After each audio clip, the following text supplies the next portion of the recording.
c'est quelque chose. Je suis ingénieur en agroalimentaire, donc avant même de travailler, parce que j'ai travaillé en Europe, mais avant même de travailler, j'avais étudié tout ça dans mes études, à l'école. Donc je connais bien les filières là-bas, comment ça marche.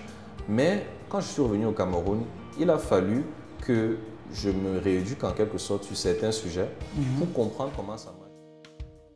Aucun de mes clients ne peut dire qu'il a suivi mon conseil d'alimentation en porc et il n'a pas eu le résultat. Ça, il n'y en a vraiment aucun. Ghislain, il est jeune, moi je suis jeune, toi qui regardes cette vidéo, tu es probablement jeune et nous tous, nous voulons faire quelque chose pour l'Afrique parce que c'est ça le but en fait, faire quelque chose pour l'Afrique. Si vous aussi, vous voulez faire dans les porcelains, voilà quelqu'un qui va prendre vos porcelains, il en demande, je veux dire, même si vous produisez 1000 porcelains, vous l'appelez maintenant de venir chercher. Attention, les porcelains doivent être de bonne qualité. Surtout. Voilà. Quand on veut se lancer en élevage, il y a une question qu'on se pose généralement. Bon, pour les plus soucieux, ils vont se poser la question à savoir comment est-ce que je vais gérer l'alimentation. Et bien qu'ils se soient posé cette question-là, ils peuvent toujours commettre des erreurs en donnant une alimentation qui n'est pas adéquate à leur sujet. J'ai entendu plusieurs histoires des gens qui sont allés au marché pour vendre leur viande et ils se sont vus refuser ou alors ils ont vu leur viande être achetée à un prix trop bas par rapport au prix du marché, tout simplement parce que la qualité n'était pas au rendez-vous. Bonjour à toi qui regarde cette vidéo, mon nom c'est Douglas Fokam. Bienvenue sur Réalité Afro Business. Je suis arrivé au Cameroun il y a de cela presque une semaine et je ne pouvais pas me déplacer, je ne pouvais pas aller ailleurs sans passer rendre visite à Ghislain Djonou. Mon ami Ghislain Djonou, c'est le directeur général de la société SOCAV. Il gère voilà, plusieurs activités dans la société, l'élevage, l'alimentation, etc. Je suis justement venu vers lui parce que j'avais des questions à lui poser. Des questions pour moi-même, ne pensez pas que c'est des questions pour moi-même. J'avais des choses que je voulais savoir, je voulais apprendre. On a réussi à caler un peu de temps et il a accepté de nous faire cette vidéo pour nous expliquer comment est-ce que, en tant qu'amateur, en tant que débutant, on peut réussir ses débuts dans l'élevage, que ce soit l'élevage de poulet ou l'élevage de porc, en choisissant une bonne alimentation. Restez scotché, regardez la vidéo jusqu'à la fin parce que vous allez apprendre énormément de choses. Vous n'avez pas besoin d'avoir déjà lancé un business ou pas. Que vous ayez déjà un business, que vous soyez un futur éleveur, cette vidéo, elle est faite pour vous. Je vais me tourner maintenant vers toi, Ghislain. Bonjour et merci encore d'avoir accepté qu'on fasse cette vidéo. Bonjour Douglas, de rien, c'est un plaisir. Merci. Je sais que c'est toi le professionnel du domaine en ce qui concerne l'alimentation. Est-ce que tu peux commencer par, on a déjà fait une vidéo, mais est-ce que tu peux te présenter pour les nouveaux abonnés qui sont arrivés sur ma chaîne récemment? Bon, je m'appelle Djonou Ghislain, je suis directeur général du groupe SOCAV et nos sociétés travaillent dans le secteur de l'alimentation animale et des soins vétérinaires. Je viendrai avec tous les titres fonciers et les plans de lotissement signés par les autorités. Celui qui choisit une parcelle peut déjà s'engager et on reste faire les papiers. Si on peut anticiper les papiers pour qu'avant qu'ils ne partent, qu'ils signent chez le notaire l'acte de vente, tant mieux. Nous sommes aujourd'hui à CAFCO, Cameroon Feeds and Concentrates, qui veut dire en français Aliments et concentrés du Cameroun, qui est une branche du groupe SOCAV. C'est une usine spécialisée dans la production d'aliments et de concentrés pour animaux d'élevage, porcs, volailles et bovins, également poissons.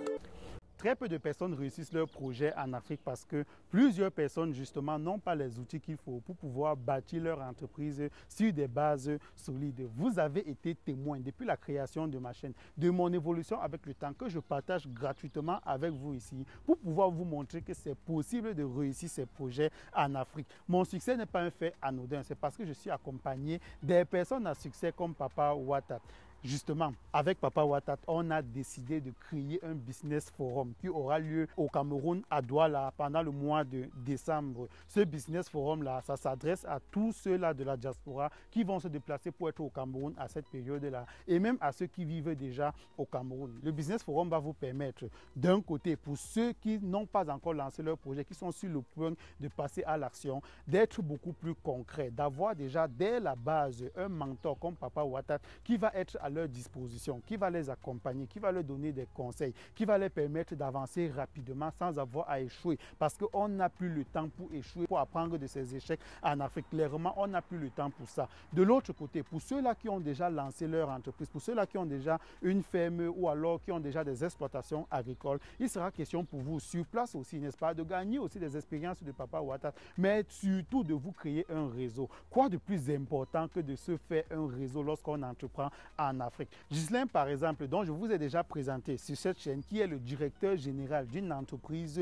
de provenderie multinationale, vous allez aussi le rencontrer sur place parce qu'il sera l'un des panélistes et vous aurez la possibilité de faire du business avec lui. Je vous donne déjà un exemple. Vous pouvez comme ça vous faire livrer par Ghislain par de l'aliment à des prix abordables parce que derrière, ça va vous encourager à passer à une échelle supérieure dans votre business. Clairement, vous avez besoin d'être dans ce genre de business forum parce que vous savez que mon objectif, mon combat, c'est de montrer la réalité aux Africains, la réalité de l'entrepreneuriat aux Africains. D'accord, super. C'est une présentation plutôt modeste. C'est une présentation plutôt modeste parce que tu fais énormément de choses comme on va découvrir dans cette vidéo, justement parce que parmi toutes tes activités, il y a l'alimentation. Tu gères l'alimentation parce que vous avez deux fermes. Du moins, vous avez deux activités avicoles en ce qui concerne l'élevage. Vous faites dans l'élevage des poulets, c'est ça? Exactement. Et vous faites dans l'élevage des porcs aussi. Exactement. Nous faisons dans l'élevage des reproducteurs, reproducteurs volailles, plus précisément reproducteurs chairs pour la production de poussins d'un jour. Et nous faisons aussi dans l'élevage de porcs charcutiers. Et vous n'élevez pas les poussins là ou bien vous les sortez quand ils sont encore poussins? Non, nous sommes spécialisés plutôt dans la distribution de poussins d'un jour. Donc nous élevons plutôt, on peut dire, les parents des poussins, qu'ils puissent produire des poussins que nous commercialisons. Et en élevage de porcs, nous sommes positionnés plutôt sur l'engraissement et nous produisons de la viande. D'accord, c'est super. Donc, dans les deux cas, on a besoin d'une bonne alimentation. Exactement. Voilà, donc c'est bien parce que dans les poulets, vous faites aussi de l'engraissement parce que j'ai eu peur que vous receviez des poussins et puis vous les ressortiez directement. Et notre vidéo allait être axée seulement sur l'alimentation en ce qui concerne les poussins. Donc, vu que vous élevez leurs parents en quelque sorte, ça veut dire que vous maîtrisez l'alimentation des poulets et l'alimentation des porcs. Tout à fait. C'est de ça qu'on va parler aujourd'hui. Supposons qu'on a quelqu'un qui nous regarde, qui est intéressé par le sujet, qui n'a pas assez de compétences et veut savoir comment il commence. On se pose la question à savoir, quand je vais me lancer là, comment je vais faire pour trouver une bonne alimentation? C'est quoi une bonne alimentation? Une bonne alimentation, que ce soit en poulet ou en porc, c'est d'abord l'alimentation qui est riche. Il faut des aliments qui sont suffisamment nutritifs, bonne qualité nutritionnelle, c'est-à-dire des niveaux suffisants de glucides, de lipides, de protéines. Mais là-dessus, il y a quand même des pièges, je précise. Il faut faire attention au taux qu'on donne souvent, qu'on peut donner dans les moulins, dans les provenderies.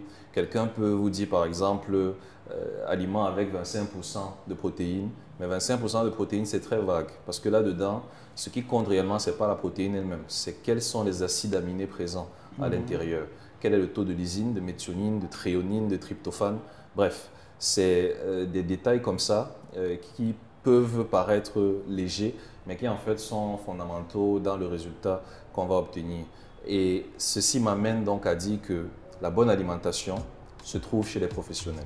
Parce que lorsqu'on va chez un professionnel qui a des références, on est rassuré, on sait qu'il va fournir le nécessaire, qu'il a déjà vérifié toutes ces données que je viens de citer et bien d'autres qu'on ne peut pas toutes citer dans cette vidéo. Et ça permet à l'éleveur de se consacrer réellement à l'élevage et non à la conception constamment de formules alimentaires qu'il ne peut pas bien faire de toute façon parce que ce n'est pas son métier. Donc, comment trouver une bonne alimentation? Je dirais simplement qu'il faut se rapprocher de professionnels qui ont des conseils de qualité et qui font des produits aussi de qualité avec une vraie expertise. D'accord. Mais les gens ont toujours... Est-ce que ça ne coûte pas cher? Là, je pose la question que je sais que tout le monde se pose. Nos parents, quand ils faisaient l'élevage, parce que quand je parle même à plusieurs personnes dans mon entourage et que je leur dis que je fais l'élevage de porc, c'est chacun qui va dire « Oui, mon père a fait de l'élevage de porc, mais mon père fait l'élevage de porc. » Mais nous deux, on sait bien de quel type d'élevage de porc il s'agit. Et on sait que nos parents ils se débrouillaient pour l'alimentation.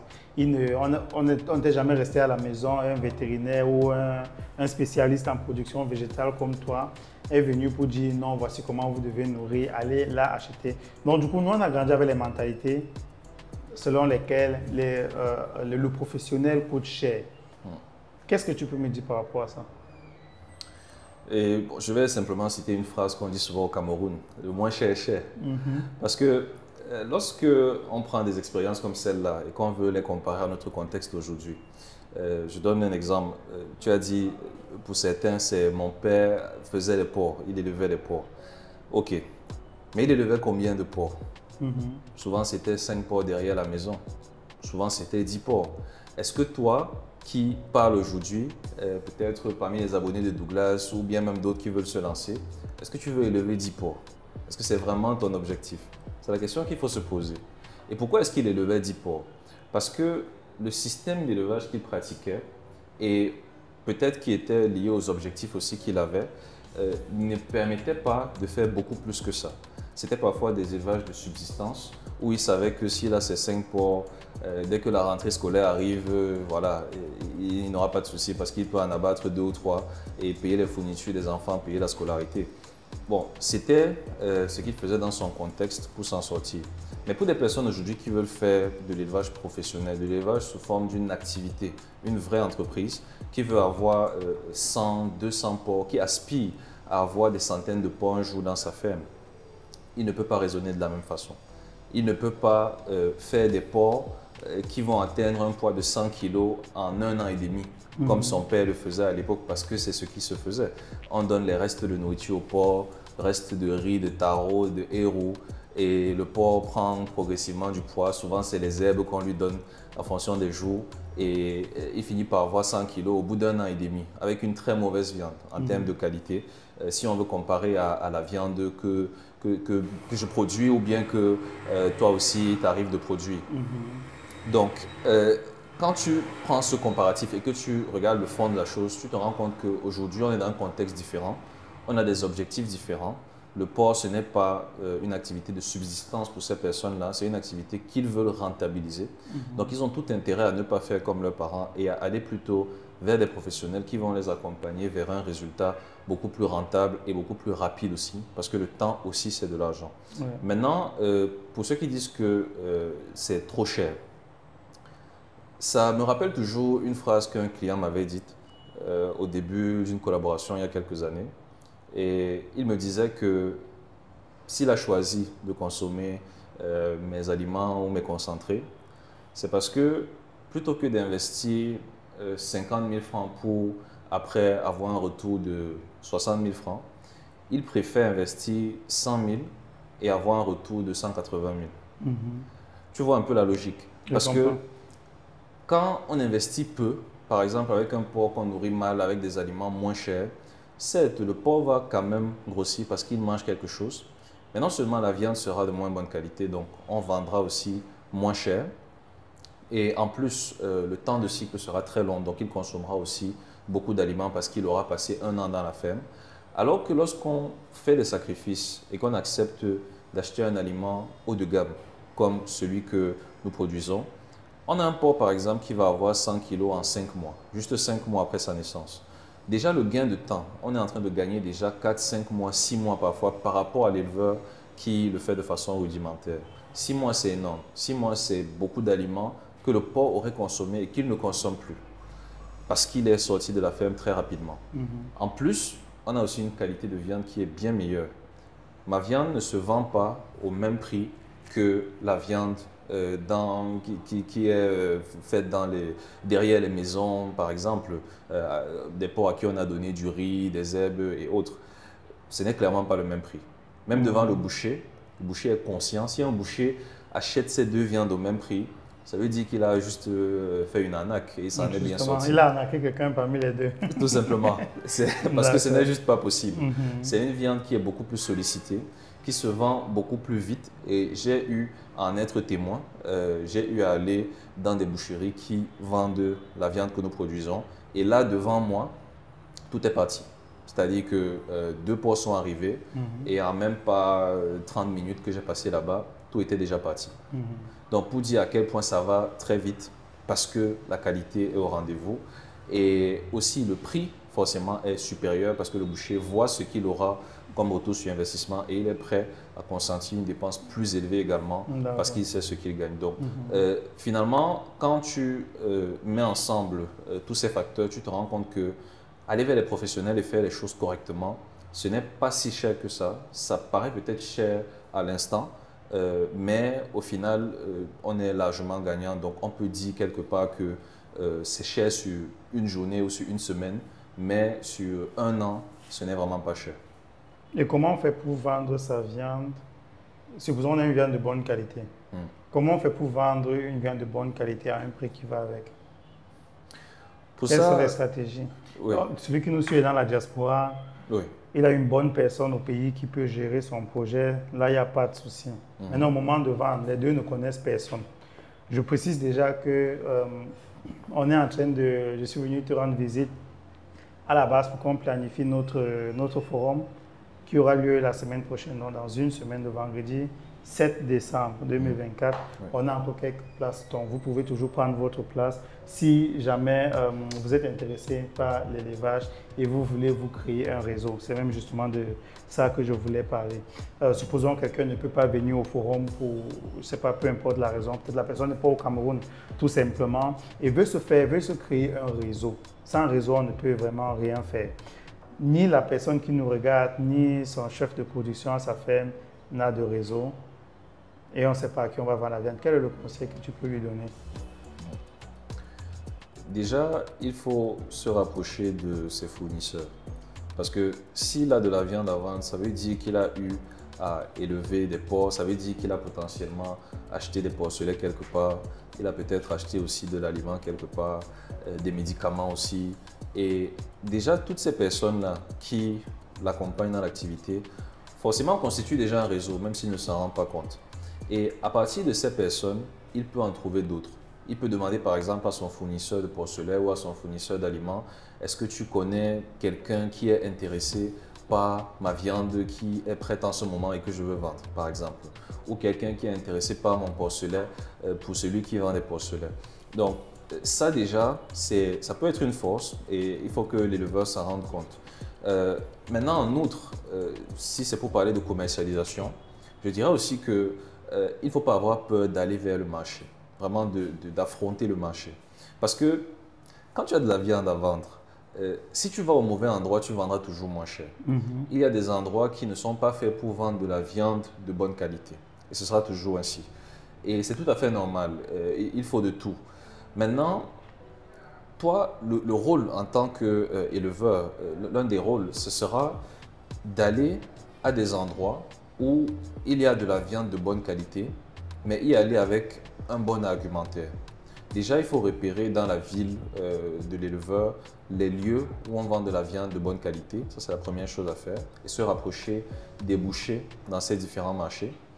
Et j'ai envie de dire aussi que même les bouchers qui vendent de la viande de mauvaise qualité peuvent être intéressés par de la bonne viande. Pour la simple raison que lorsqu'on fait de la bonne viande, même un porc vivant n'est pas pareil qu'un autre porc vivant qui a été mal nourri. Parce que le porc vivant qui a été bien nourri et qui a une bonne génétique aussi, à la fin, lorsqu'on l'abat, on a un meilleur rendement de carcasse. Bon, pour donner un peu de détails, le rendement de carcasse, c'est à peu près la quantité de viande qu'on peut tirer d'un porc après l'avoir abattu, après avoir enlevé les intestins, le sang, la tête et autres. Et avec ça, lorsqu'on abat un porc, le boucher va évaluer la quantité de viande qu'il peut en tirer. C'est souvent là-dessus que les bouchers font leurs calculs pour savoir s'ils vont prendre une viande chez un éleveur ou chez un autre. Moi, j'ai eu à parler avec des bouchers parfois qui m'ont expliqué que lorsque je vais chez tel éleveur, j'ai tel pourcentage de rendement de carcasse, alors que chez toi, j'ai tel pourcentage. Donc, je préfère venir prendre chez toi, même comme tu ajoutes quelque chose sur le prix, même comme tu es un peu plus cher. Parce que lui, il fait son calcul et à la fin, si l'éleveur a fait un élevage vraiment professionnel, ça va se répercuter aussi sur les résultats que le boucher aura.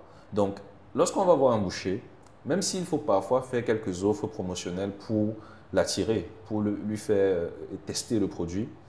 Par la suite, une fois qu'il a fait son calcul et une fois que sa clientèle aussi a apprécié, il se rend compte qu'il est gagnant à prendre de la viande de bonne qualité et il finit par privilégier cette viande-là et par payer plus cher pour elle par rapport à ce qu'il paye chez ses fournisseurs qui font des choses beaucoup plus rudimentaires. Donc, il y a aussi une éducation de marché qu'il faut faire. Mais c'est une éducation qui se fait vraiment. Parce que moi, j'ai vu ce phénomène arriver dans plusieurs villes, chez des clients, pour moi-même et pour des clients, qui, par exemple, ont servi des bouchées une fois, peut-être même au hasard, hein, parfois ce n'était pas forcément dans le cadre d'une stratégie. Mais le simple fait qu'il ait essayé une fois, il revient une semaine plus tard et il dit le jour où j'avais ton porc, ça passait très vite. Mon comptoir se vidait en 2 heures le matin. Et puis à 10 heures, je n'avais plus rien à vendre. Maintenant, c'est un peu plus lent, les clients boudent un peu plus, ou ils négocient un peu plus le prix. Voilà. Et du coup, lui, il se sent désormais plus à l'aise. Il faut un peu habituer les gens, les éduquer à ça, éduquer même le boucher et lui laisser aussi la chance de découvrir ce qu'on fait. Et par la suite, en général, on finit vraiment par trouver des clients. Le bon porc de bonne qualité, en général, se vend. Quand tu parles, j'ai l'impression que les gens qui nous écoutent, c'est comme s'il faudrait qu'ils apprennent à aller faire le marché. Que ce soit des hommes ou des femmes, il faut qu'ils partent faire le marché parce que oui, le client qui allait au comptoir de ton boucher et qui achetait ta viande sans discuter, dès lors qu'on a changé de viande, il commence à bouder. Si lui se lance en élevage de porc, il est déjà éduqué en quelque sorte. Voilà. Donc je me dis, je ne sais pas si ça passe comme résumé ou pas, mais je me dis si les gens veulent... Ça me rappelle mon histoire en Allemagne quand j'étais étudiant et que j'ai commencé à travailler au McDo comme étudiant. La plus grosse difficulté, c'est que je ne connaissais même pas les menus. J'avais jamais mangé. J'avais jamais mangé, même les bases. Donc ça veut dire quoi? Ça veut dire que je me retrouvais dans une situation où le client était plus formé que moi. Tu vois, donc le client arrive, il te dit que je veux un menu Big Mac avec un McFlurry. Je sais pas ce que McFlurry, quoi, machin. Déjà, même le simple fait de dire McFlurry, pour moi, tu veux les fleurs, c'est quoi? Tu vois, donc je crois que ça résume assez bien la situation que tu as dit. Donc, oui, ils peuvent d'abord commencer à être clients déjà à la base. Donc, essayer de voir, il y a différents types de viande, il y a des viandes qu'on négocie, il y a des viandes qu'on ne négocie pas, parce que si toi, tu ajoutes un peu d'argent sur ton aliment pour avoir un aliment de bonne qualité, ça veut dire que l'éleveur ajoute un peu d'argent pour prendre ton aliment, le boucher ajoute un peu d'argent pour prendre ta viande, le consommateur ajoute un peu d'argent pour prendre quoi? Pour prendre la viande sans graisse, sans huile. Exactement. Pour prendre quoi? C'est ça là? C'est ça, pour prendre de la viande de meilleure qualité, une viande sans graisse. Parce que il y a des consommateurs, je vais te donner un exemple. J'ai tellement d'anecdotes sur les ventes. Raconte-nous, donne-nous une ou deux. Je vais t'en donner deux. Par exemple, il y a un client, bon, ce n'était pas un client à la base, c'était plutôt un prestataire qui avait fait un travail pour notre entreprise. Et juste après ça, il avait eu l'occasion, en fait, pendant la période de collaboration, il avait eu l'occasion de voir un peu notre viande et de la goûter justement. Et il a voulu avoir mes porcs pour l'enterrement de sa feu maman. Parce que sa maman venait de décéder quelques temps avant. Et dès qu'on a fini notre collaboration, qui a duré quelques semaines, il m'a recontacté pour me dire s'il te plaît, j'ai vraiment besoin de ton porc que j'ai goûté l'autre fois. Je veux recevoir mes invités avec ça. Parce que pour les gens, pour beaucoup de personnes, même lors d'une cérémonie, c'est une fierté que les gens viennent et mangent un porc dont ils vont parler ensuite pendant plusieurs jours. Parce qu'ils diront que mais j'étais au baptême du fils de Douglas et il y avait un porc là-bas, c'était vraiment du jamais vu, par exemple. Ou encore des restaurateurs, quelqu'un qui fait un service traiteur. Il a envie qu'on se rappelle de la nourriture qu'il a préparée pour un buffet. Parce qu'il sait que c'est ça aussi qui va conditionner ses ventes demain. Donc ça, c'est quelque chose que j'ai déjà eu à expérimenter plusieurs fois. Et je te donne une autre anecdote. J'ai un client qui suit vraiment le programme. C'est un client qui s'est lancé avec notre accompagnement. Depuis le départ, il consomme nos aliments, il consomme les concentrés de Cafco. Et il a une bonne race également. Bref, il suit vraiment les recommandations. Donc, il obtient une viande de bonne qualité. Et lorsqu'il a eu sa viande, à un moment, il a voulu faire un petit test. Il a pris 2 porcs, il les a amenés sur une place de marché à Yaoundé. Il les a posés sur une table, 2 porcs abattus, des carcasses. Et en même pas 1 heure, les 2 étaient vendus. Déjà, il m'a expliqué son expérience, et ce n'est pas le seul. Déjà, la couleur attirait. Le simple fait de voir la couleur du porc à distance, la couleur de la viande même, et de voir, on va dire, sa structure, sa morphologie, la texture de la viande, l'absence de graisse cutanée, c'était déjà appétissant. Donc naturellement, les clients se détournaient des viandes plus rudimentaires pour se tourner vers lui. Et lorsqu'ils se tournaient vers lui, en termes de prix, il n'avait pas à beaucoup discuter. Parce que contrairement au boucher, chez qui les gens sont un peu plus insistants sur les prix, chez lui, lorsqu'il vendait au même prix que le boucher, ou bien même un peu plus cher, parce que là, forcément, il faut se rendre compte que l'éleveur vend au boucher habituellement. Mais là, il se retrouve au marché, ça veut dire qu'il vend comme le boucher. Donc tu te rends compte que ça fait une marge supplémentaire pour lui, qui est significative. Parce que la marge du boucher, c'est lui qui la prend, désormais, puisqu'il est au marché. Et il a vendu donc comme ça. C'est allé tellement vite qu'après, il a pris les numéros de pas mal de gens qui n'avaient pas pu en avoir assez ou alors qui voulaient répéter l'expérience.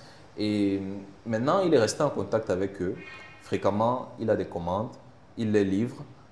Bon, il s'est organisé avec un véhicule pour la livraison. Il a du porc constamment avec sa production de sa ferme. Et voilà comment il a fidélisé toute une clientèle et il n'a aucun mal à vendre son porc avec la qualité qu'il a. C'est un client à qui j'ai encore parlé récemment et il m'a encore expliqué, il m'a réitéré le fait que les ventes pour lui c'est très facile, justement parce qu'il applique ces principes-là et il a su comment aller capter son marché et avec la qualité, il a pu tirer vraiment assez de clients. Je dirais même que ce qui le limite, c'est les quantités. Ouais. S'il avait 50 porcs par mois ou 100 porcs à vendre par mois, il les vendrait. Mais il est limité par les quantités. Donc, la demande dépasse l'offre. Voilà, la demande dépasse l'offre. Donc, il n'est plus trop dans la prospection commerciale parce que le nombre de clients qu'il a sature déjà sa production, absorbe déjà tout. Mais il est très satisfait. Justement, tout ça, c'est parce qu'il a d'abord la qualité. Et c'est là que commence le marketing en élevage de porc. Ok, très intéressant, très intéressant. Peut-être on va sortir par là. Je suis venu te voir justement aussi en dehors du forum et comme je tenais à ce qu'on fasse cette vidéo sur l'alimentation parce que moi en tant qu'éleveur, je sais à quel point c'est important. Mais faire la vidéo, c'est justement aussi participer à cette éducation-là. Mais j'ai l'impression qu'avec la diaspora, ça coince un peu. Je peux me tromper. Toi, tu as fait l'Europe, je veux dire, tu es un ancien, un de la diaspora. Tu accompagnes plusieurs personnes dans la diaspora aussi. Donc, tu es peut-être mieux placé pour peut-être donner ton avis là-dessus, alors savoir où se situe la vérité. Je dis ça parce que dans mon business d'appartement meublé, par exemple, les clients les plus difficiles sont les clients de la diaspora, bizarrement. Je veux dire, on est quitté d'ici, on est allé en Europe, on a une autre mentalité. Je ne dis pas forcément que la mentalité de l'Europe, c'est la meilleure, mais on sait très bien qu'en ce qui concerne les mentalités qui tendent au développement ou à un changement, tu vois, un changement concret, c'est plus la mentalité occidentale qui prime, tu vois. Donc, j'ai des gens de la diaspora, quand ils viennent, ils prennent peut-être mon appartement. Quelqu'un qui sait très bien, je veux dire même quelqu'un qui, avant de voyager, a voyagé peut-être à 25 ans, avant de voyager, n'avait jamais pris d'ascenseur de sa vie, a pris l'ascenseur pour sa première fois en Europe. Il revient au Cameroun, il prend mon appartement, il m'appelle, il me crie dessus que c'est quoi ça, il n'y a pas d'ascenseur. C'est pas, tu vois ce que je veux dire. Tu fais ton offre. Moi, je crois que je suis l'une des personnes les plus sérieuses sur Airbnb. Hier encore, il y a une dame qui m'a contacté pour faire, elle a écrit qu'elle veut 1 mois ou plus, par exemple. Donc là, on chiffre le million de francs CFA. Et elle me demandait, sa seule condition, c'est qu'elle devait travailler de la maison à temps plein. Il lui fallait une bonne connexion Internet. Et moi, j'ai une bonne connexion Internet, sauf que c'est local. Tu vois, ce sont des distributeurs locaux et ce n'est pas sûr. Voilà, donc je lui ai dit, ce n'est pas sûr. Je ne veux pas qu'elle soit là en train de faire un meeting qui ait peut-être la chance de sa vie. Et on coupe la connexion. Donc, du coup, pour dire que je reste honnête. Ça ne peut pas être pareil qu'en Europe, en tout cas. Justement. Donc, mais elle, par exemple, ou alors d'autres personnes, quand ils vont arriver dans mon appartement, même si j'ai écrit que j'ai la connexion et que ce n'est pas pareil qu'en Europe, même si j'ai écrit que je n'ai pas un groupe électrogène industriel ou je ne sais pas quoi, ils vont arriver, ils vont quand même insister. Donc, tout ça pour dire, il y a cette mentalité aussi. Je veux dire, on se dit que quand on est orienté vers la diaspora qui veut faire des choses bien en Afrique, on est tiré d'affaire. Mais quand cette diaspora arrive en Afrique, ne comprend pas qu'on est en train de construire quelque chose. Je ne sais pas si en alimentation, en élevage de porc, pour les gens qui te contactent pour l'alimentation, c'est pareil. Est-ce que c'est les mêmes mentalités? Bon, je dirais qu'il y a de tout. Je ne pourrais pas globaliser vraiment, parce qu'il y a aussi des profils de la diaspora qui me contactent et qui sont vraiment sérieux, qui veulent lancer des projets, qui suivent les conseils. Ça, c'est le premier profil, on va dire le profil positif. Mais on ne peut pas aussi ne pas mentionner l'autre profil qui est aussi présent malheureusement. Le profil, je dirais le sachant, celui qui sait tout. Celui qui sait tout, celui qui pense que, parce qu'il est allé en Europe, il sait tout. Par exemple, le forum que tu organises, c'est l'occasion de réellement se former pour quelqu'un de la diaspora. Et si je le dis, ce n'est pas juste parce que tu es mon ami et mon client et tout ça. Mais c'est ce que je pense sincèrement, c'est des bonnes occasions pour quelqu'un de la diaspora de venir s'immerger avec des personnes qui connaissent l'environnement local et d'apprendre dans le concret. Et c'est ce qui manque souvent à la diaspora. Malheureusement, quand nos frères quittent souvent après avoir passé 10, 15 ans, 20 ans parfois en Europe, un peu partout, en Amérique du Nord, ils ont l'impression que parce qu'ils ont vécu dans le pays le plus avancé scientifiquement en termes de recherche dans le monde, alors ils ont dérivé d'une certaine façon ce niveau d'avancement en termes de connaissances et sont capables d'aller, on va dire, débloquer toutes les situations un peu partout. Pourtant, ce n'est pas comme ça que ça marche. Quand on vient dans un contexte, il faut s'y adapter. Il faut connaître les réalités locales. Quelqu'un qui a, par exemple, géré une ferme en France ou en Allemagne, a beaucoup à apprendre de Derrick, ton gérant de ferme. Parce que Derrick sait comment ça se passe au Cameroun. Il sait que quand on coupe la lumière, voilà comment on fait. Il sait que quand on a tel problème d'eau, ou bien quand on a ceci avec les porcs, ou bien la chaleur fait comme ça, voilà, quand il fait 37 degrés, la chaleur, ça donne telle manifestation, ça se manifeste sur les porcs, et voilà comment on réagit. Donc, il y a tellement de choses, et même jusqu'à la commercialisation, la façon de vendre n'est pas pareille qu'en Europe. En Europe, ils ont parfois vu des modèles de coopératives où on va te dire simplement que tu produis dans une certaine zone géographique, la coopérative passe dans 50 fermes chaque jour pour faire le ramassage et on va directement à l'abattoir, on abat et ça ressort de là pour aller au supermarché, ainsi de suite. C'est très linéaire, c'est vraiment, tout est tracé, le chemin est tout tracé, avec des prix qui sont déjà fixés, parfois au niveau national ou régional, bref.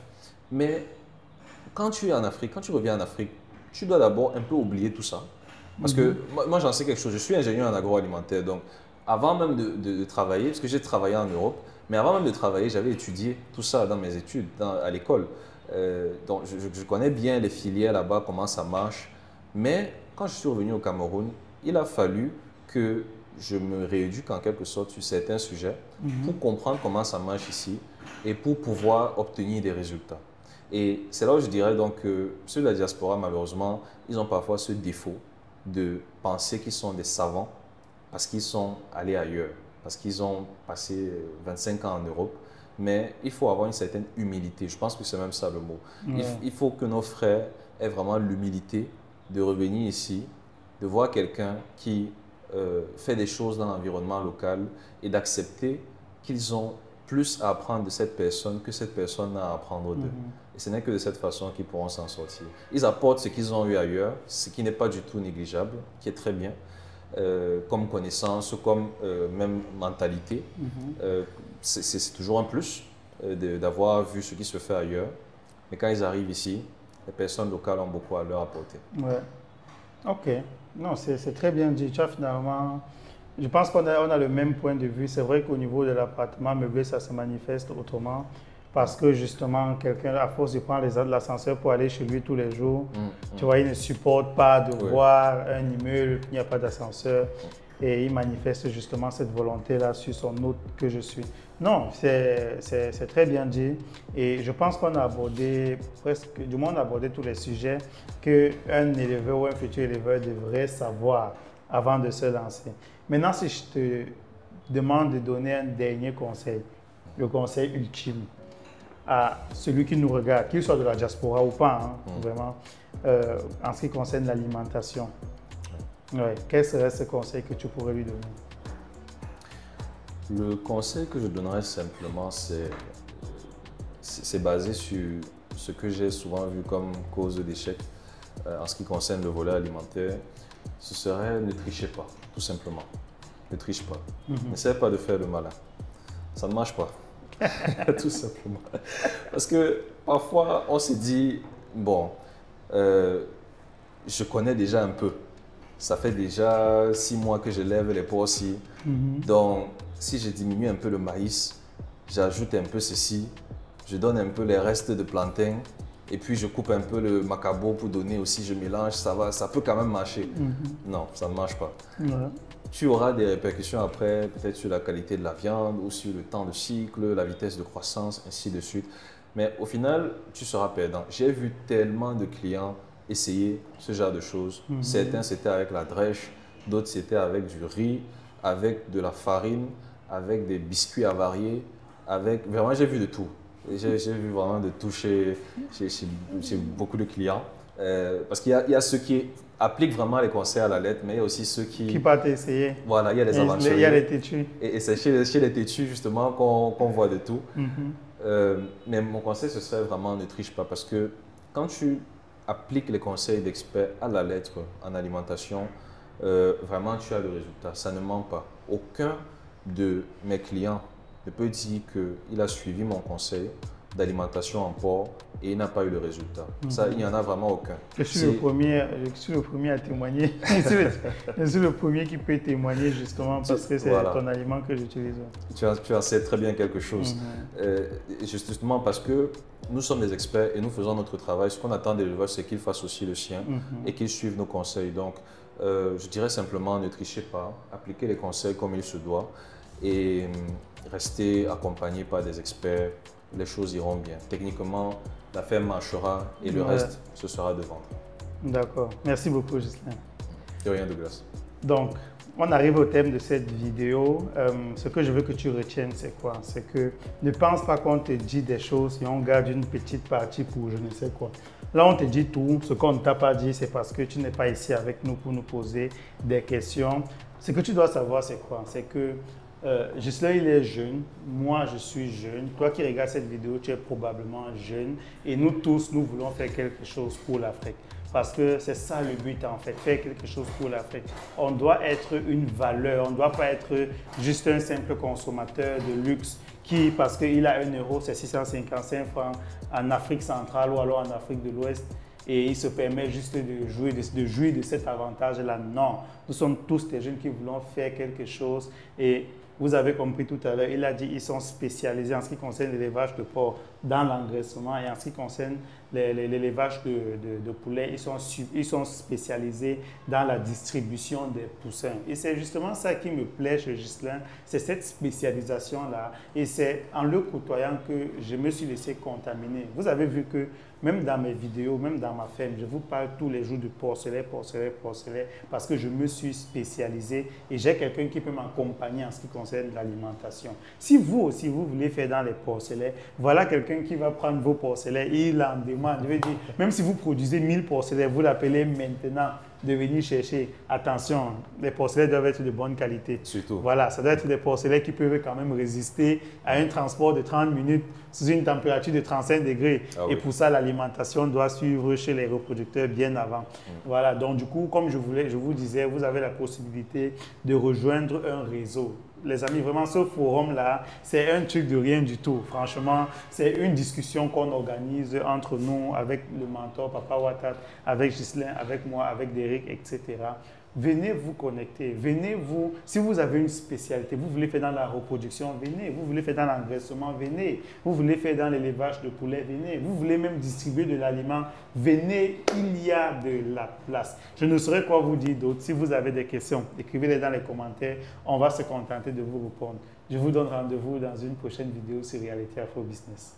Ciao.